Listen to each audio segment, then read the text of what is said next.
Welcome back to Upskill PM, and today we're going to interview Liam Randall, my mentor and a founder. He also is an investor. He knows so much. It's always a joy to talk to him. He's an expert in cybersecurity and many other things. Today we're going to ask him a couple of questions, what to do for us as founders to be successful. Let's go. All right. Liam, thank you so much for joining the call. And you've been at the forefront of almost every change, structural change, with Bro, Zik, and Kubernetes, and now with WebAssembly. So to start, give us a little bit of a founder's view on Cosmonic and why did you start it and what problem it's solving? Yeah, Cosmonic is a platform that helps developers to adopt WebAssembly very quickly. And what's interesting about that is that WebAssembly is a runtime, a way to deploy code that is built with first principles in mind. So it addresses core problems that we have in security, in operations, in maintenance, and in scaling applications. In some ways, I don't really think that this is a separate journey, though. I think that for me personally, I've really been pursuing the same problem since the late 90s around how do we build and run scalable infrastructure. It's been a very elusive problem that I've sort of chased up the stack from, my early days in the 1990s, open sourcing code for building large networks to driving changes in better software, finding vulnerabilities, to helping developers deploy and manage more secure software, to now working on WebAssembly, where I feel like we finally have the right abstraction for code. That's amazing. It's interesting how these boring kind of products and solutions actually allow for big innovation and change to happen. And you've actually had multiple exits, including Critical Stack with Capital One. Tell us a little bit more about what is the one piece of advice for founders who are building in the boring space and infrastructure spaces. I think that whenever you're hunting for a problem, I think that's the right start. I think a lot of people approach this in the wrong way. They start by falling in love with a solution, and then they, sort of work to drive their solution into problems. I think if you do fall in love with a problem, there are lots of problems that may seem boring, but are incredibly cross-cutting. I think one of the things that I've always looked for when I evaluate a deal or a problem is how cross-cutting is this? As you peel away layers of things like how fast the software start or how do you run something reliably? These are very cross-cutting concerns that all people care about, especially people that, deal in infrastructure that's regulated or deal in, finances or security or operations or things like that. I think generically, though, with AI, today, if I were a founder out looking for a great problem to solve, I think it is absolutely the most boring industries that solve. And it's a different go-to-market completely. Mm-hmm. I mean, in the last 30 years of tech, we've really focused on building solutions for, say, a persona, a CISO. And then you go and you try to sell to all the CISOs in the world. Today's go-to-market, I think, looks a little different. And you see this early trend of people not selling their unique capabilities. They're actually going out and competing. So if you want to be a boring, go and compete in boring industries, I would go and look at people like actuaries or trusts. Trusts are, multi-billion-dollar industries. And as an AI native founder, I would go and launch a trust shop or a law practice or something along those lines and go and compete directly with those. AI just gives us, huge new leverage in all of our operations go to market. I mean, you name it. So it's a capability that should not be overlooked. So the founder of Airbnb, I remember, was mentioning about the fact that currently AI founders keep going towards B2B. And he, of course, is talking about B2C kind of ways. What do you think about it? Because from what you just mentioned, it sounds more of like B2B solutions to focus on. I think that it depends on the problem, is who you're going to monetize it to. I mean, in Airbnb, for example, the market to sell direct to consumers is a lot larger than and a more cross-cutting concern that lines up and matches. For the work that I've really specialized in, the buyers are typically enterprise. My sort of domain and expertise is really at this, I think, intersection of security and enterprise. And there's a lot of ilities, a lot of qualities in that software that's common regardless of the technology. Things like reliability, availability, maintainability. And those concerns are things that enterprise buyers in defense will pay a super premium for and always want to buy the best. Nobody goes to market and says, or goes with an RFP and says, hey, let's get, the third, fourth, and fifth best player in a market. By really radically specializing in the tiniest problem set, you can pull yourself out to be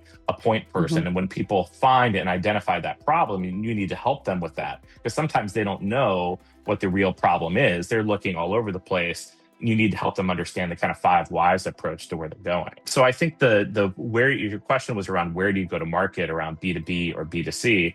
I think there's still incredible problems that are addressable to both sides of that equation, and some are even cross-cutting across both. Well, so we have touched on AI side, and you have mentioned that WebAssembly has been that missing link to get AI to the next stage, and maybe it's going to help it to go to AGI. Tell us a little bit more about this. Yeah, I mean, I think that what many personas are going to realize as they adopt AI, let's take a developer to start. They're going to realize that how they do their job is going to fundamentally change. With a developer, for example, developers are realizing that they no longer manage the code, they now manage the intent. They manage the quality gates, the description of what good looks like, which is why it's so important and why super senior developers are far more successful with AI than mids or juniors. Mids or juniors just don't understand what great truly looks like. So when you accelerate with AI, you just accelerate into the wrong direction faster. But what doesn't change in that equation? What doesn't change in that equation is that the developer, the enterprise, the persona still owns those ilities, the quality. They still own, regardless of the how it's made, they still own the reliability, the availability, the cost, the maintainability. So it's recognizing that there's the shift, and every single persona that adopts AI, whether you're a lawyer or a doctor, is going to recognize this fundamental change in the what becomes just as important, but you spend far more time on the what, because the how it's done, how it's implemented, what languages are used, what code blocks are written, what the paragraphs are structured, are all going to be written by AI. And then together, you're partnering to deliver these results and outcomes that you want. So what does that mean for WebAssembly? Well, for WebAssembly, this has been a huge boon for us, because WebAssembly has been, not every language is supported equally in WebAssembly. If you're not familiar with WebAssembly is just a compilation target. Think of it as like a tiny virtual machine, and you use it all the time. From a technical perspective, it is dramatically successful. There's billions of users.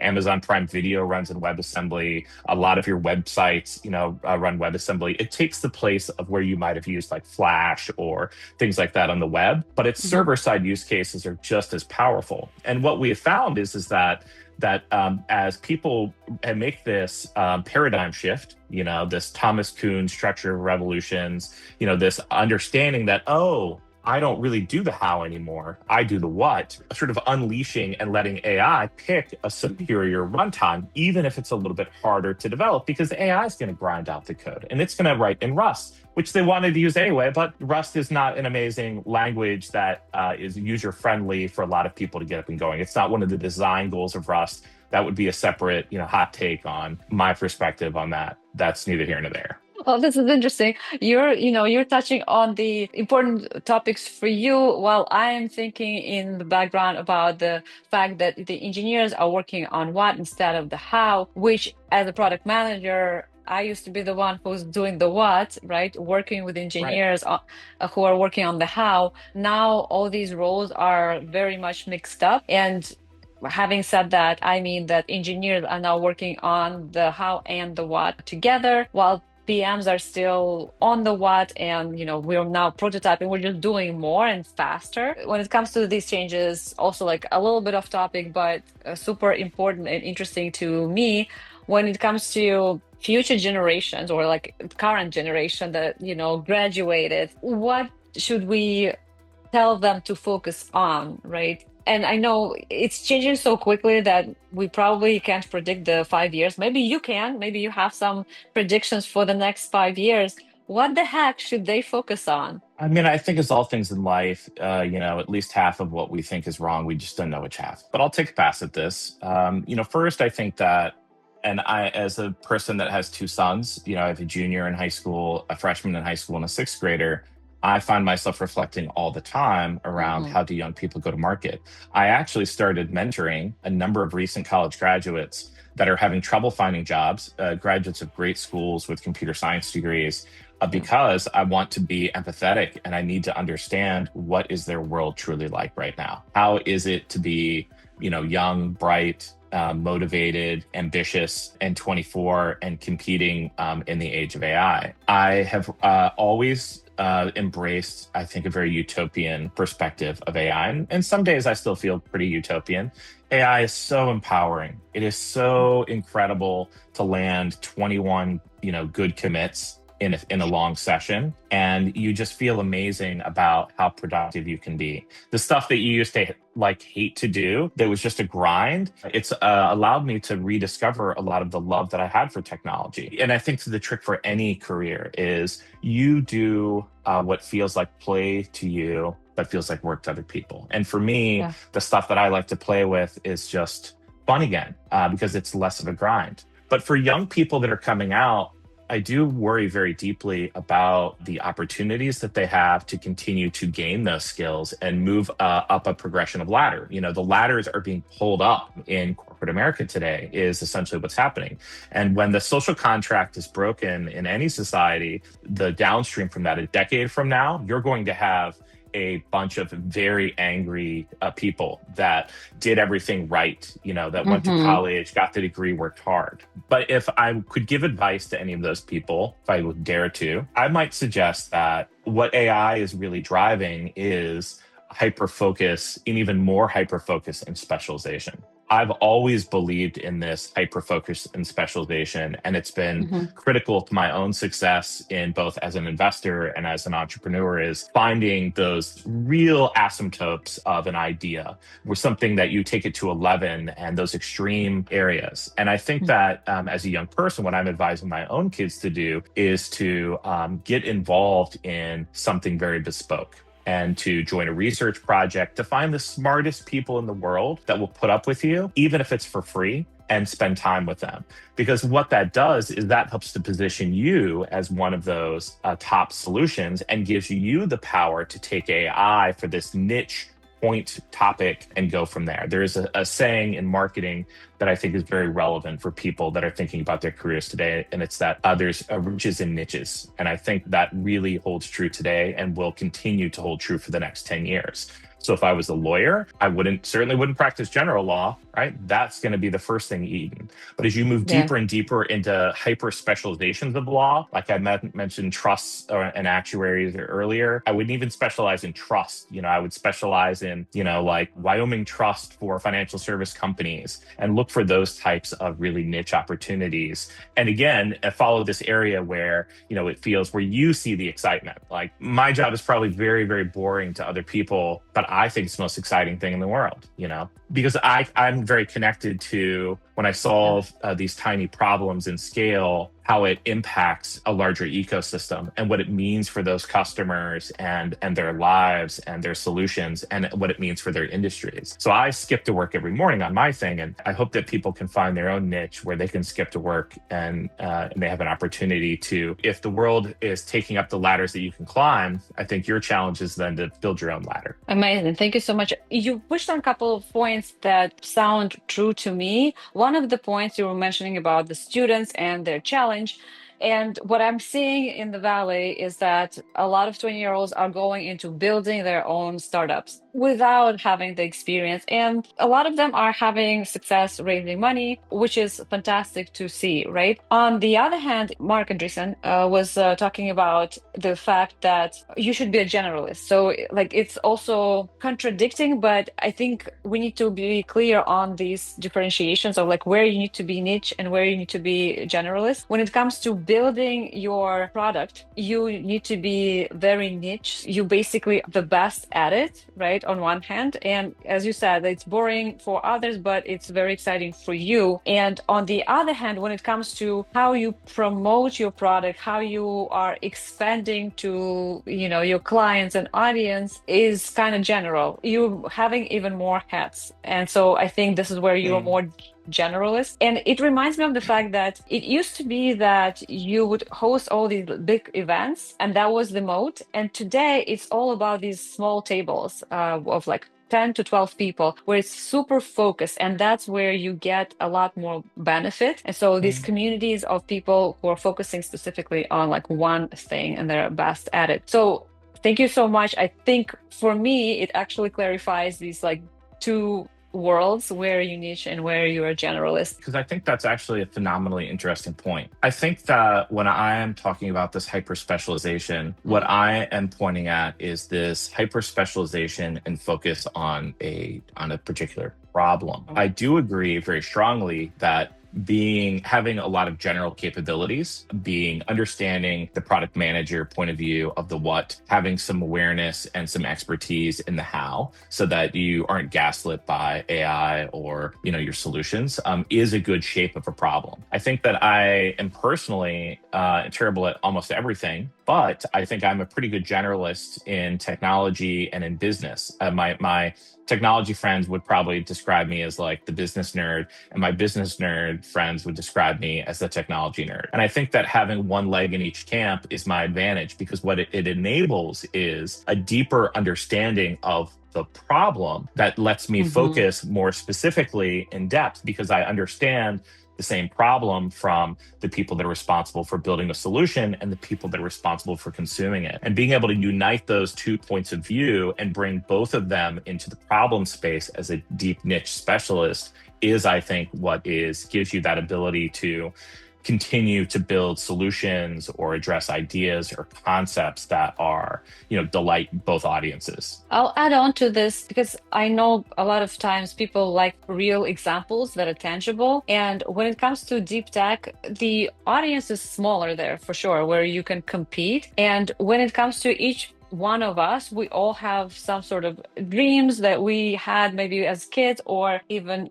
today. And I do strongly believe that AI does enable us to do more and get there faster. I have a friend who was doing video editing for a while, and then he was also trying it with AI, but it was like 2 years ago and it wasn't the same. And he's saying, man, I picked it up again because I got so much more excited, and like he's getting juices out of just playing with it. For him, it's a play, and now it's his business. And this is what I keep telling people as well. Pick something that you really love, just like what you said, right? And it can be very old school thing that doesn't have AI.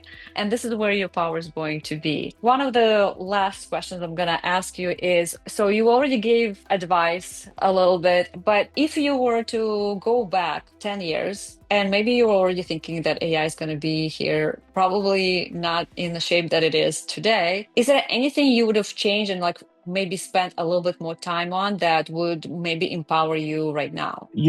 I had the privilege of working with some of the best strategists in the world when Capital One acquired my company. So I think the flattening of the space has happened a lot faster than I thought it would. I thought that it would, so it has, and it continues to flatten even faster. Honestly, bewildered sometimes at the pace at that things are getting better. And what I've tried to certainly do personally is to position myself to take advantage of that and be an early adopter and to deliberately conduct tests that I, rely upon. But, now I think everybody in the company spends at least half their day using AI, if not more. And the acceleration and the number of commits has scaled dramatically. I mean, 400%, 600%, somewhere in that neighborhood is where I would say the average uplift is for people that are really focused on a problem set. But to your question, if I could go back in time a decade ago, what were the things that I would change? I could certainly, name a bunch, but the reality is that even the failures and the mistakes that I made are super important. There's this